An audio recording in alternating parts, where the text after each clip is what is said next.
Welcome to the Gaia Report. I am Crystal Johnson. So in addition to being an environmental analyst, I'm also a great supporter of food systems planning, especially as a part of climate adaptation and resiliency planning. And food, the waste is such a critical issue. Did you know that the world-renowned American chef Dan Barber has fed Londoners their own food waste? But it's not as bad as it sounds.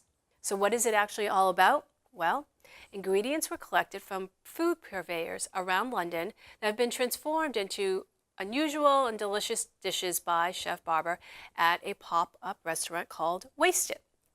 Dishes such as burgers made from leftover juice stand pulp and fish and chips made from fried sardine bones and foraged seaweed. So as strange as it sounds, it's actually quite an impactful solution that met with incredible positive reviews. So Chef Barber's mission was to convince people to eat their food scraps. It's yours, so why waste it?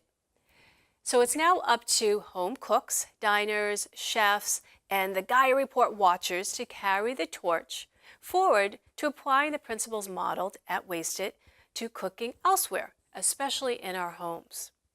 In an article for The Guardian, Chef Barber makes an interesting point regarding, despite the fact that we treat root to fruit cooking or a nose to tail as a new culinary trend, they're actually quite ancient.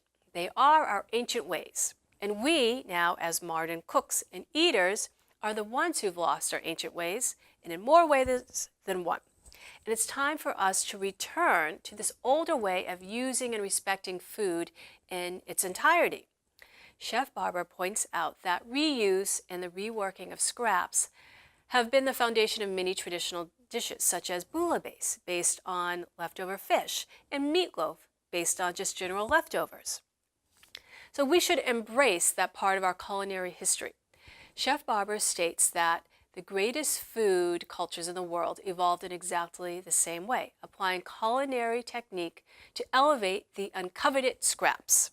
You had to make the most complete and delicious foods from every ingredient.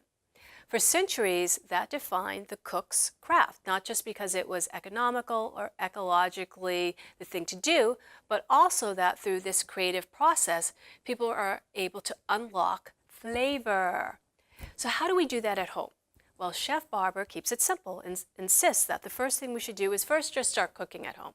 Then move away from some of the protein-eccentric dishes that we may have and start to incorporate grains and vegetables and use everything that you have left over in your refrigerator. And I started doing this and I absolutely loved it. I will admit it is a creative challenge, but it reduces waste and it saves a great deal of money, and you discover a whole new way of improvising and creating flavors with seasoning, and allows you to really explore in a new way. So for Chef Barber, their influence is inspiring us to keep fighting against the ingrained system of excessive waste and to continue to seek creative, sustainable solutions for incorporating scraps into our meals. So I challenge you, the Gaia Report watchers, for the next few days to not throw out your waste, but to reuse them. On behalf of Mother Nature, thank you.